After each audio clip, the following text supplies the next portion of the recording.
Leave your line, it's the half the line. You must have been around that crookedest road in the world at San Francisco then, eh? Oh yeah, I've been up and down that a few times. Me too.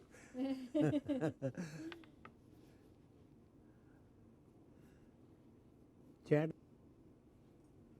So tell me again where you've flown to. You What's that?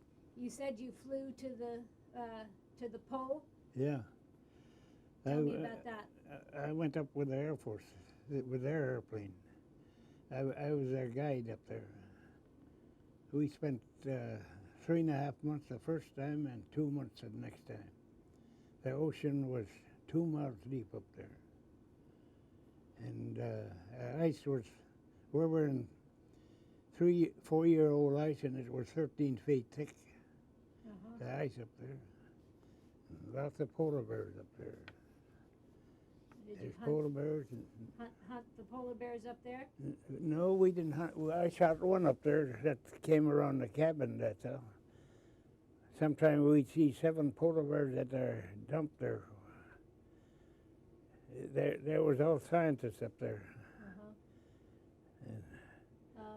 If you could say for me something like just simply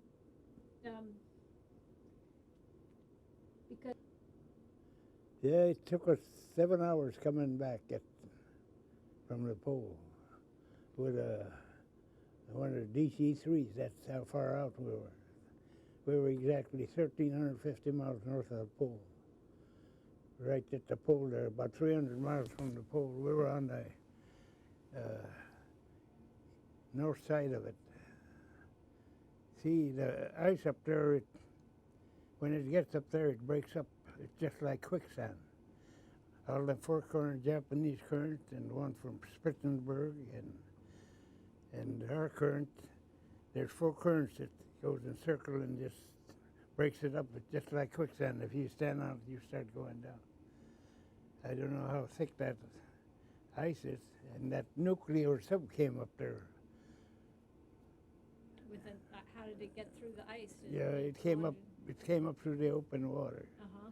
They called up about 50 miles out. They said for us to get something running in their open lead. So Lieutenant went out with a outboard, 14-ounce outboard, and a little aluminum boat, and started circling, and the submarine just shot right out of the water.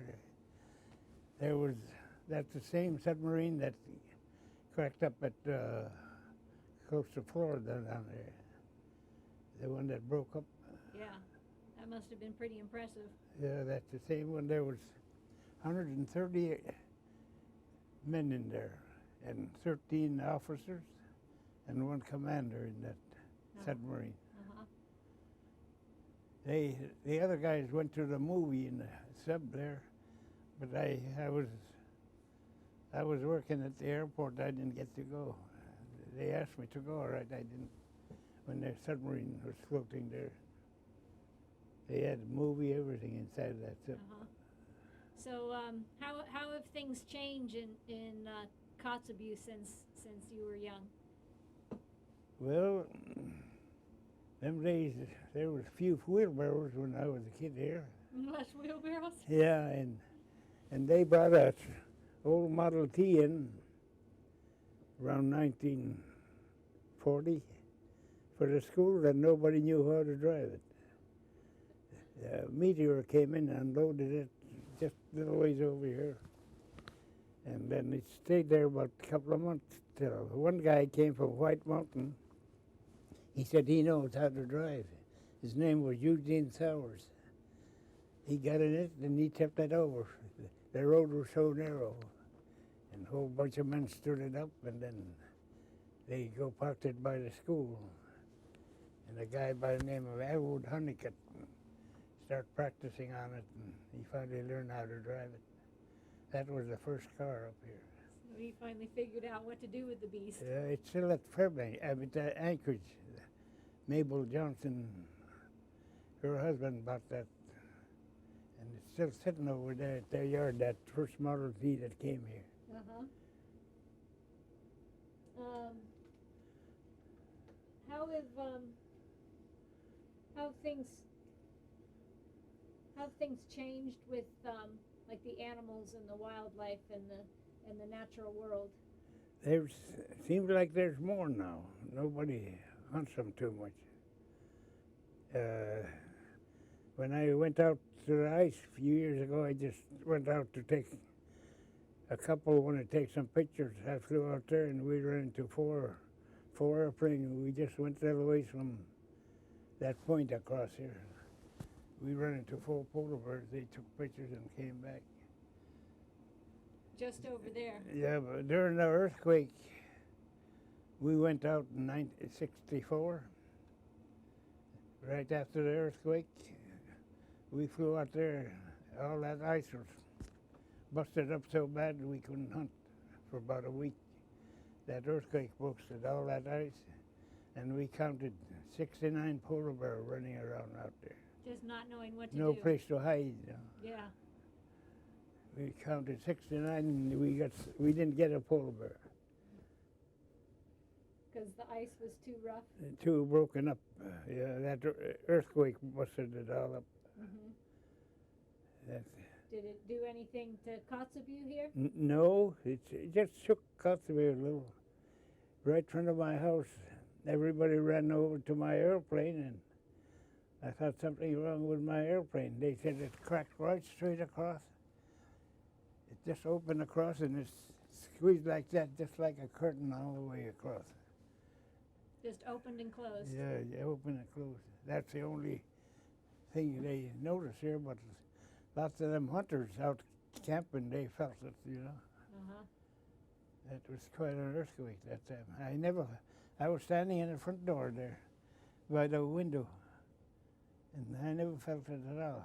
I had a big chunk of jade, I was standing on it and just looking out there. And everybody started running towards my airplane, and I happened to have that little radio over there. I just got it, and everybody came here to listen to what happened at Anchorage, trying to find out what happened. And their wife started calling up through radio that they were all right. Mm-hmm. That little radio I got over there, a little German radio. It was maybe about 20, 30 people in here trying to find out, because everything went dead. And Uh-huh. that So, was in 64. That was in 64. Mm-hmm. Was that during the winter? Winter time, yeah. Mhm. I think it was around March sometime. And I went to Fairbanks. I flew up there a few days afterwards, and Penny's whole wall was on the street. It fell over. They were building Penny's store there. Mm-hmm.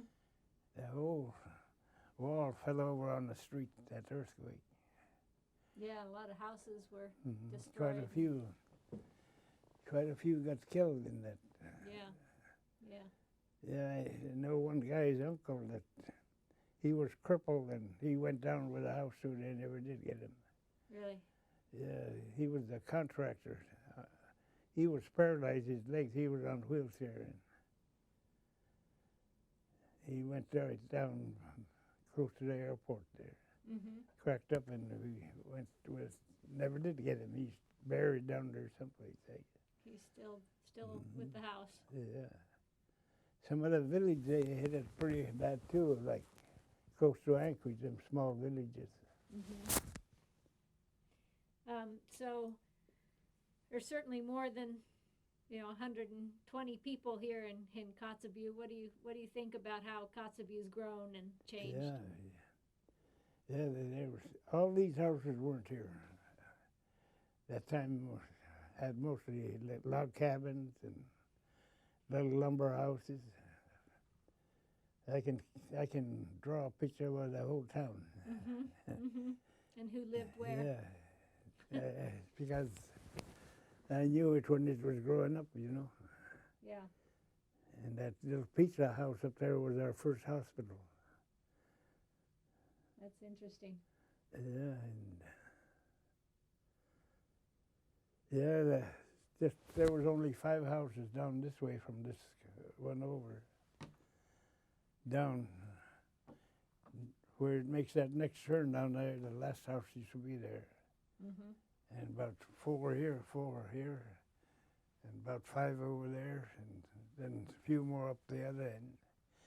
There was no houses on the back street, nothing. Uh-huh. It was all just on the waterfront. There was one schoolhouse on the second street. That was the only house that was up there. And the Friends Church? Huh? And the Friends Church? And the French church was there too. That's the only 2 buildings that were on the back street. This was all water here back.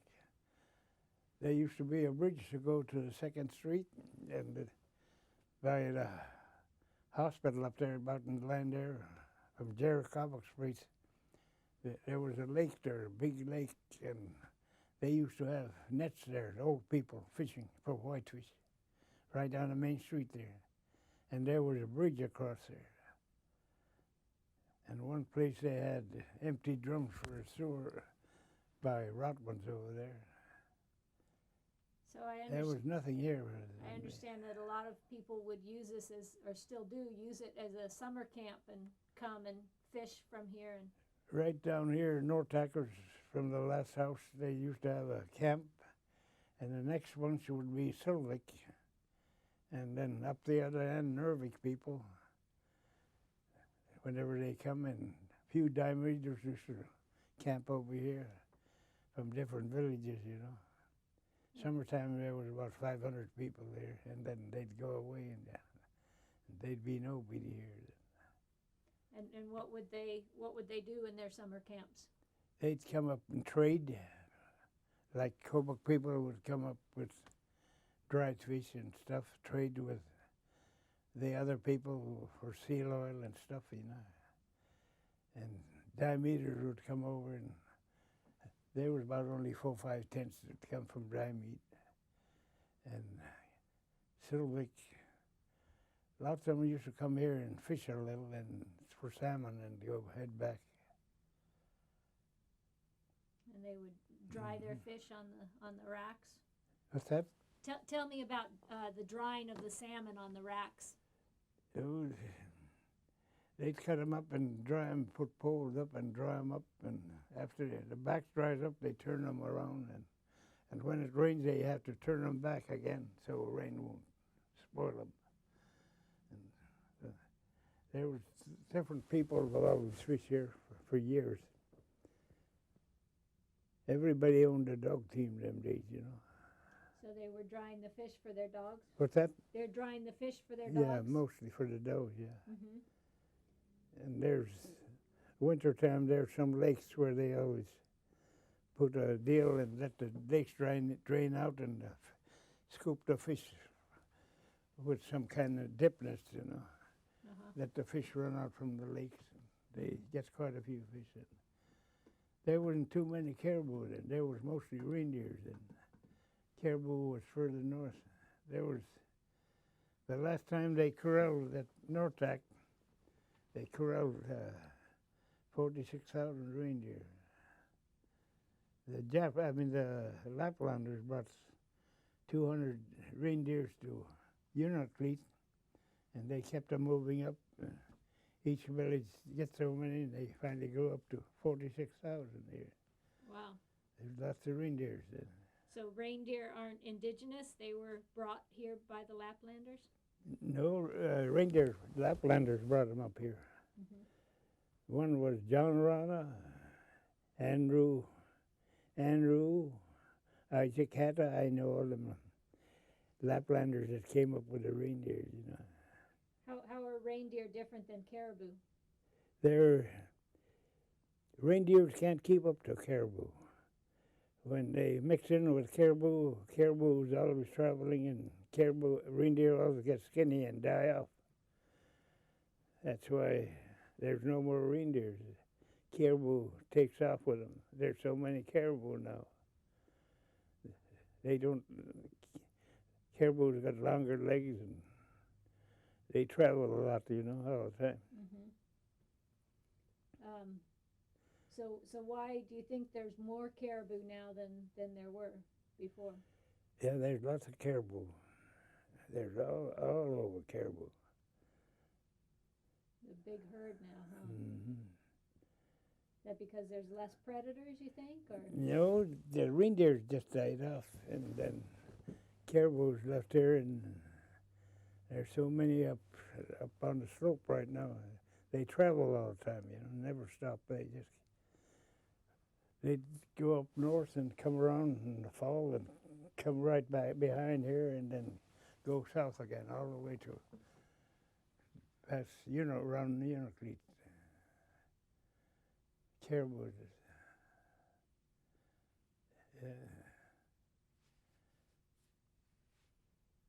Yeah, I've seen it all because I was born here and there was only 13 of us going to school here. How did you do in school?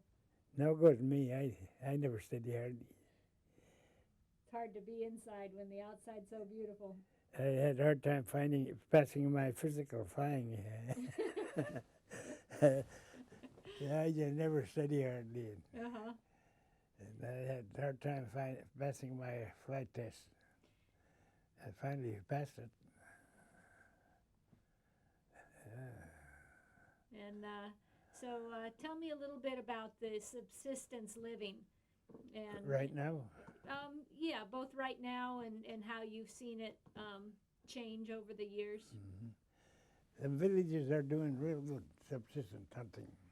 They just get enough to get by, and they'd have enough. They'll start hunting right now for caribous and moose, and then put them away. And when they go hunting, they get a few more. But there's lots of caribou up here. There used to be lots of ptarmigan here too, but no more. They all went someplace, moved out, I guess. Has the climate been changing? Yeah, they just, I guess, too much machinery running here. Like white whales, they don't come in here anymore too. The belugas? Yeah, they used to go all over Selvig Lake, Kobuk Lake, spend all summer here. One guy shot one from the beach by Arctic Latridge up there, and swam ashore and died on the beach there. They used to get up to 16. Some people 16 white whales a year. They'd be out here all summer long. Now nobody ever seen one this year. Really, no one's seen Nothing one this there. year? They keep on going north. When we're up at the pole, there was lots of whales up there. Every time we go close to the lead, we can see white whales up there. Yeah. So do the gray whales come into here? What's that? Do gray whales come into here? Not here. They go out about 50 miles out here and then keep on going north.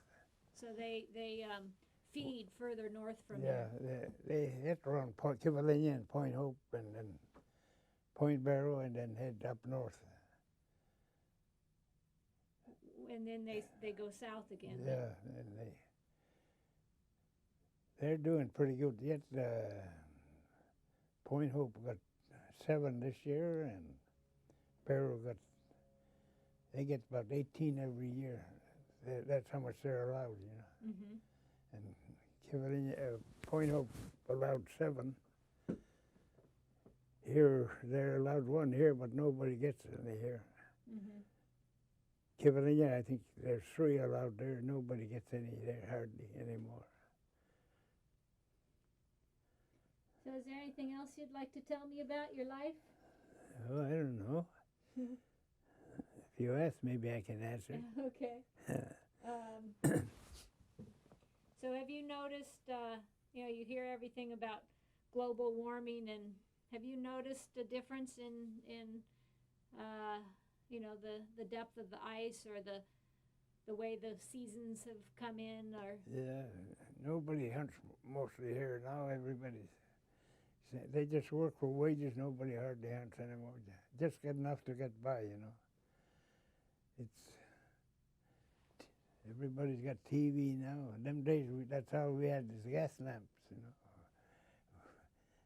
2, 3 in the house to try to keep enough light there. yeah. Some people own their own light plants, some days, little light plants. And There was only one church when I was here, and now there's 7. Uh-huh, When I was a kid, French church was the only one there. uh-huh. And then Catholics came up. A priest by the name of Father Walsh, he came up, he was 29 years old, and they brought their airplane up in 1929, I think. And they were start riding around, giving rides, you know, and they cracked up and they got killed there. That priest and another priest and Noah Ralph Ween. Uh-huh. I was the first one to get there when it's cracked up. It cracked up where the buildings are up there. Up. Uh-huh. And I seen the first airplane that landed here. Joe Crossan was the first one that ever landed here in 1927. What'd you think about that? That was something. My grandmother wouldn't let me go out. Me and my sister, we had to watch through the window, upstairs window. She's afraid the airplane might hit us, I guess, or something. We were just kids then. Yeah. Did you know at that point you wanted to fly? Huh? When you saw that first airplane, did you think that you were ready to fly? No, I never thought of it, all right. But Joe Crossan, he had a little biplane, and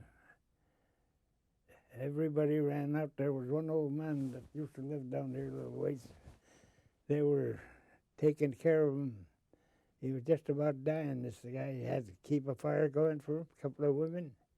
He took off running and went to the airplane, too. They were taking that turns. gave him a new spark to life. Yeah, he was down there amongst them. Here he was in bed all the time. They were keeping his fire going.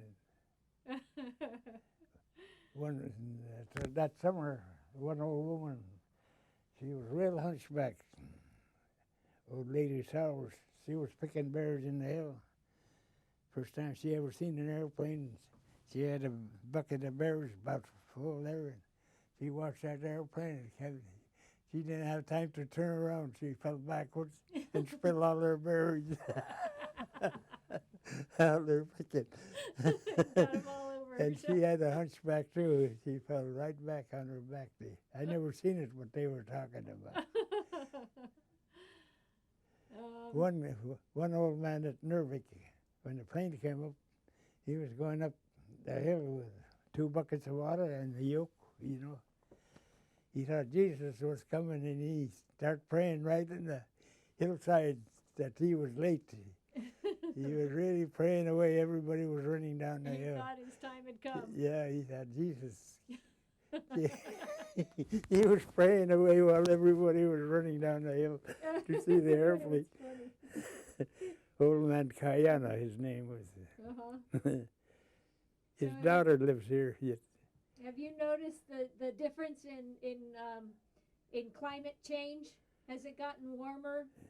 Have you Yeah, it noticed? seems like it's got quite a bit warmer. It used to be real cold here, 60 below. One time I took off from Deering with a dog team in 47, I think it was.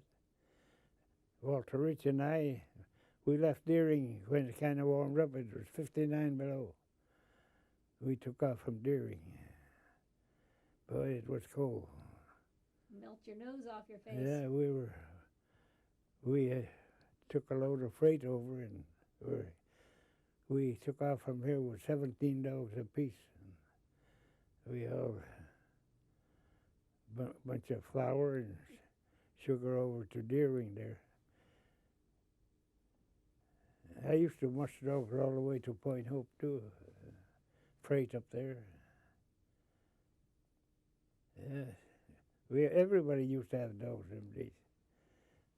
I got a picture some place with my dog team and my airplane alongside 2 of them. It must be a good picture.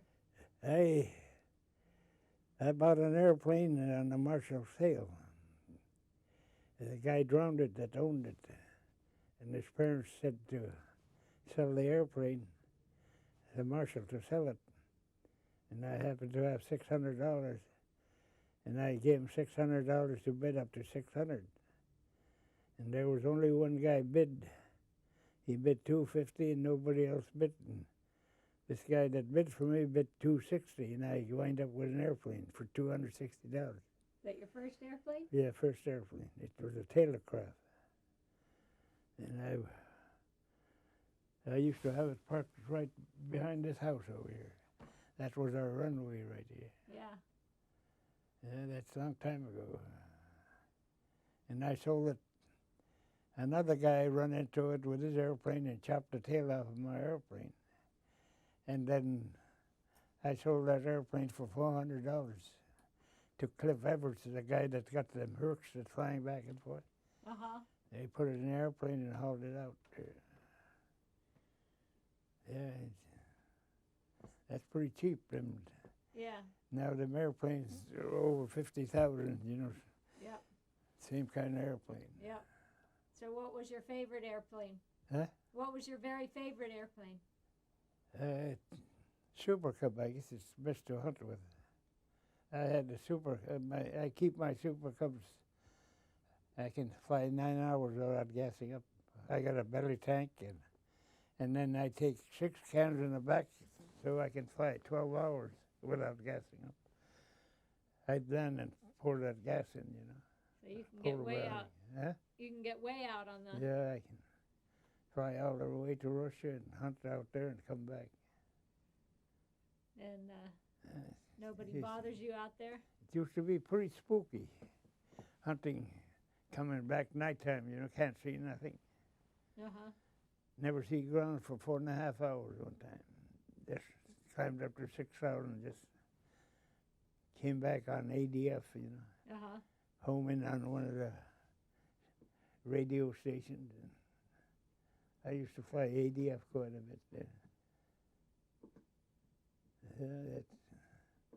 Now they got, you can home in pretty easy. They got everything now. Yeah, yeah. Them days, that's all we used to have is ADFs to fly. All right. I think that's probably good. We got lots of information. No kids, huh? Yeah, he sure fell in love with that girl. They had to look for him when they were leaving. And when they were leaving, that plane came over and dug. They had 2 sticks up, you know, and rope across. And they'd hook it and take off with a glider. It cracked up. All of them were in an airplane. And so they just pulled a glider bag behind the house over here a little ways. And it's still there? Yeah, part of it is a big plyboard glider. 2 guys piloting and maybe about 30 Air Force guys in the back.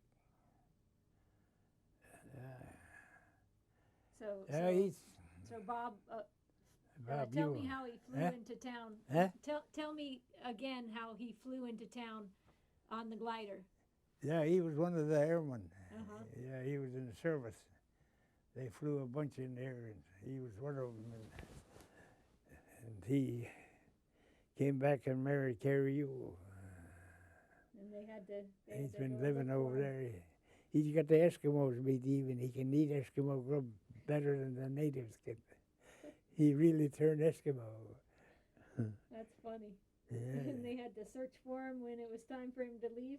Yeah, they couldn't find him. Here he was shacking up with his girlfriend.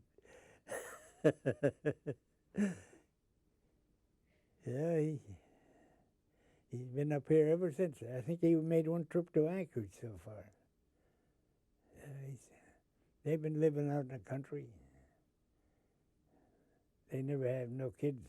But she had 3 with some other guy. 2 boys she had with some other guy. Yeah. And what year was that?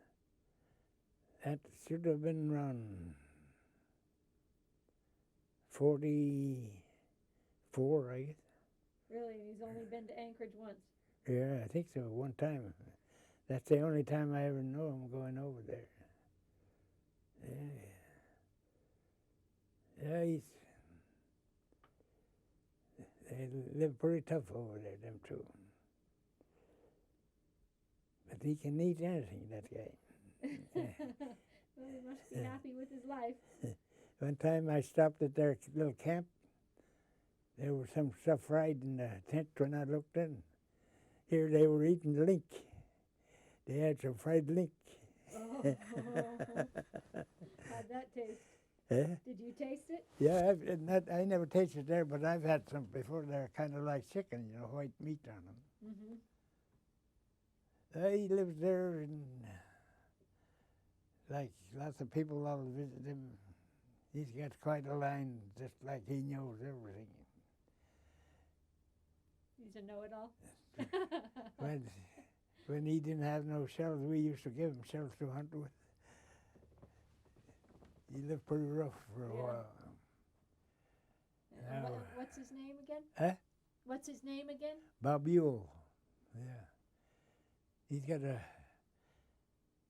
stepson, Maitland Yule, and the other one died, the younger one. Carrie had two boys.